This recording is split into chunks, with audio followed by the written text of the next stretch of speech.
ओम शांति। बारात के आगे दीपक।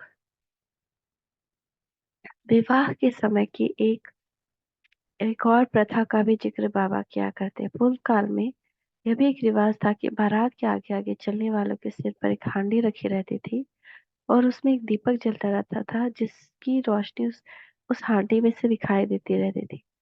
बाकी बाराती खुशी के गीत गाते पीछे चलते रहते। बाबा बताते वह जलता हुआ दीपक वास्तव में जागती ज्योत परमात्मा का प्रतीक है और उसके पीछे चलने वाले हम सब आत्माएं ही रूहानी बाराती हैं। बाबा कहते बड़ी बंशी बाबा के मिलने की खुशी के गीत गाते हुए आप उस ज्योति और फिर दूल्हे के पीछे पीछे चलते चलो। आत्माओं को किन गहनों से सजाए? बाबा समझाते थे कि सभी आत्माएं उस परम पिता, उस एक शिव परमात्मा की सजनियां हैं। सभी एक का साजन एक परमात्मा शिव ही है। जन्म जन्मांतर से वर्णने के लिए हम व्रत रखते आए हैं और उसकी आराधना में लगे रहे हैं। अब वह आए हैं हम सब सजनियों को अपने साथ ले चलने के लिए। जिसका विवाह होता है उस दुल्हन को बहुत से जेवरों और अलंकार से सजाया जाता है। परंतु शिव परमात्मा तो शारीरिक गहनों से नहीं बल्कि आत्मा की सजावट देखते हैं।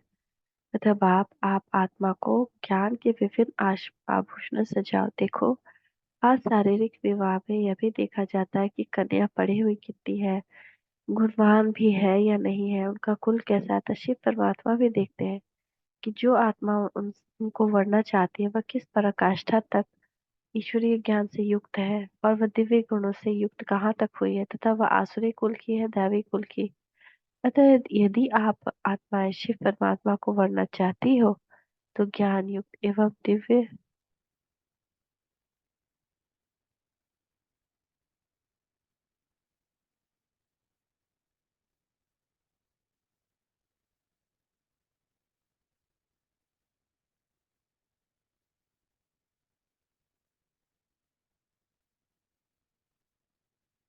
अतः यदि आप आत्माएं शिव परमात्मा को वरना चाहते हैं तो ज्ञान युक्त एवं दिव्य गुणों से संपन्न बनो। इस प्रकार की बातें सुना सुनाकर बाबा ज्ञान निष्ठ और दिव्य गुण संपन्न बनाने के लिए प्रेरित करते हैं।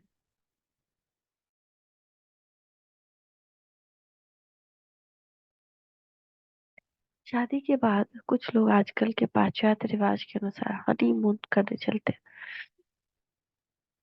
बाबा कहते हैं देखो तो यह हनीमून कैसा है। काम चिता पर जलने जाते हैं अथवा काम रूपी विष पीने और पिलाने की व्यवस्था करते हैं। पहाड़ी पर जाकर गोया विश्व विकार के गर्त में एक दूसरे को धकेलते हैं और कहते हैं कि हम हनीमून कर रहे हैं। ओह, आज मनुष्य उत्तम मर्यादा को, ईश्वरीय कायदे कानूनों को, दैवी रीति रस्मों को भूल ही गया है और एकदम देह अभिमानी और निर्लज हो गया है।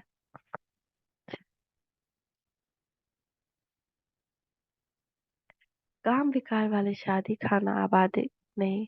बाबा कहते हैं काम विकार वाली शादी खाना आबादी नहीं बल्कि खाना बर्बादी है। जिस्मानी प्यार प्यार नहीं विकार है। काम पर आधारित संबंध संबंध नहीं कड़ा बंधन है और एक प्रकार से कुठाराघात।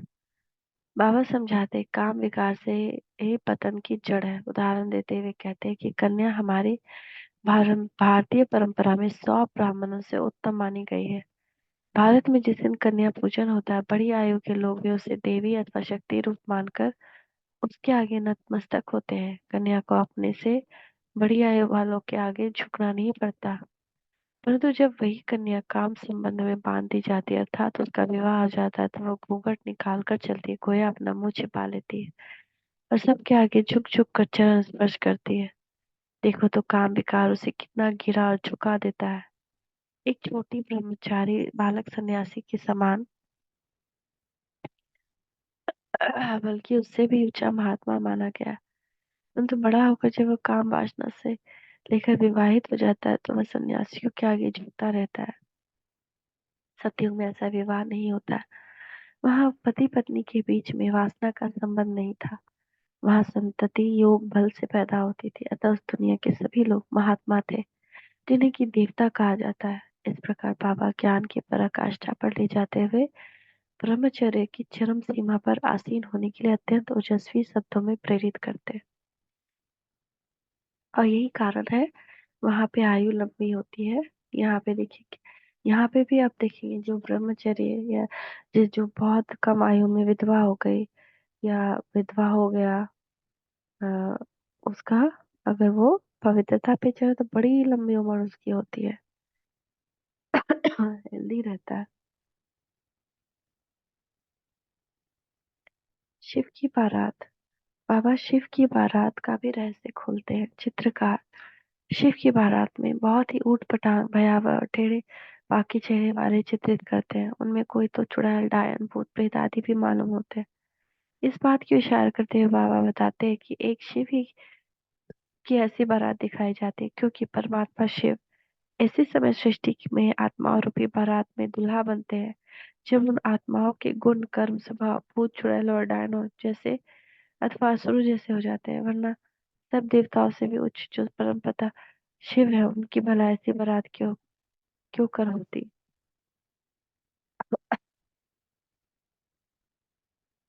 सतयुग में विवाह। सतयुग में विवाह की प्रथा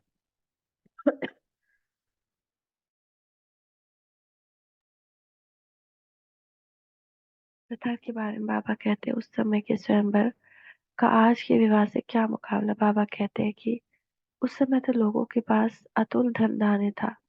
उन दिनों जब विवाह होता, तब राजा लोग दहेज के साथ हाथी, दास दासियां और सोने चांदी तथा अन्य अन्य वस्तु का इतना भंडार देते कि जिसका हिसाब नहीं। परंतु आजकल तो भारत कंगाल मोहताज हो गया है और मनुष्य का अपना जीवन निर्वाह भी कठिन होता है। सतयुग और त्रेता युग में एक पत्नी पत्नी का नियम था, परंतु आज तो मनुष्य की दृष्टि और वृत्ति वासना युक्त हो गई। इसलिए आज धर्म पति और धर्म पत्नी के बीच धर्म का नाता नहीं रहा। अब फिर शिव बाबा आकर दैवी धर्म का नाता स्थापित कर रहे हैं। सती की रस्म। बाबा बताते हैं, पहले कई जातियों में यह रिवाज था कि पतिव्रता नारी अपने पति के देहांत के बाद उसके शव के साथ अपना भी दाह कर लेती। इसी प्रकार जीते जी अग्नि समर्पण होने अथवा चिता पर चढ़ जाने की रस्म को वे सती की रस्म कहती थी।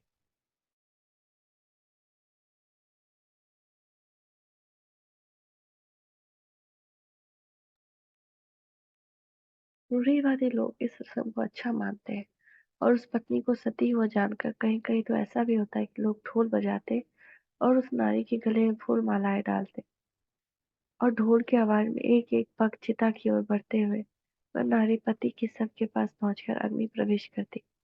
इस भयावह दृश्य को लोग धर्मानुकूल मानते। बाबा कहते हैं, वास्तव में सती की रस्म कुछ और ही है। जीते जी अग्नि प्रवेश करना गोया अपनी हिंसा करना। हिंसा को धर्मानुकूल कैसे कहा जा सकता है? फिर देखिए तो समाज की एक ऐसी प्रथा है कि पति के मर जाने पर पत्नी तो उसके साथ ही शरीर दाह कर लेती है, और यदि पत्नी पहले मर जाती है तो पति ऐसा कभी भी नहीं करता।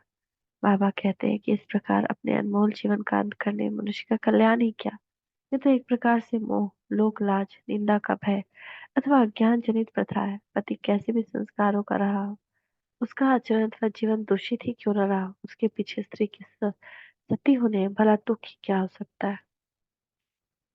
लोग कहा करते, इस प्रकार सती होने से पत्नी पति लोक में को प्राप्त होती है और उसके साथ इसी जन्म में अंत तक होकर आगे भी बना रहता है। और ऐसा करने से नारी विधवा कहलाने से तथा लोगों की कुदृष्टि से भी बच जाती है। सोचिए तो कैसा समाज है और इसका कैसा लाभ है। अबला नारी को जीते जी अग्नि पर बैठाकर ये ढोल बजाना और इसके लिए धर्म की आड़ लेना। बाबा बताते हैं, वास्तव में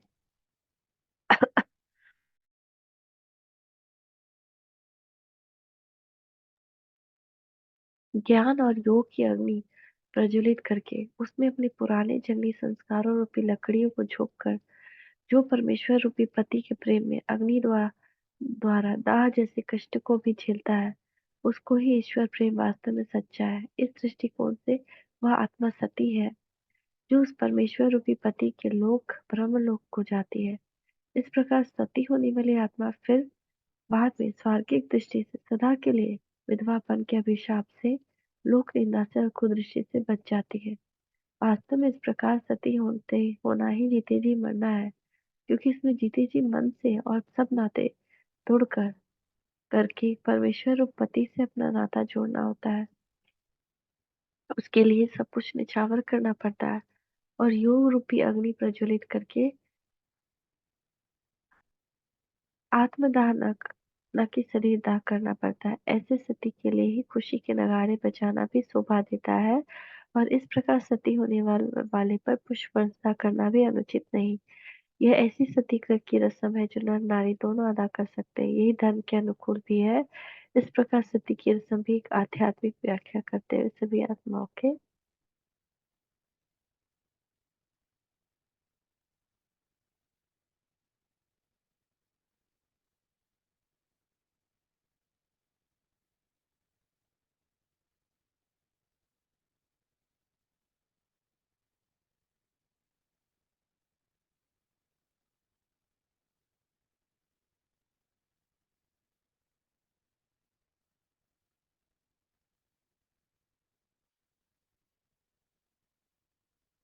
बाबा से जब कोई मिलता तब भी बाबा कहते, आप आत्माओं का पति तो ही परमात्मा ही अतः मिलना आपको उसी से ही है। वही आपका पुरुष है। दूसरे सब गोया सब पर पुरुष है। अतः आप पहले यह सोचो कि आप किससे मिल रहे हो। आप बस श्री परमात्मा की याद में रहकर उसी से मिलो तो कुछ कल्याण भी होगा। उस एक ही प्यार निस्वार्थ और है और कल्याणकारी भी है। शरीर से प्यार करना तो देह अभिमान का सूचक है और वह अंते अकल्याणकारी है। कल जानते हैं तिलक का महत्व। ओम शांति, ओम शांति, ओम शांति।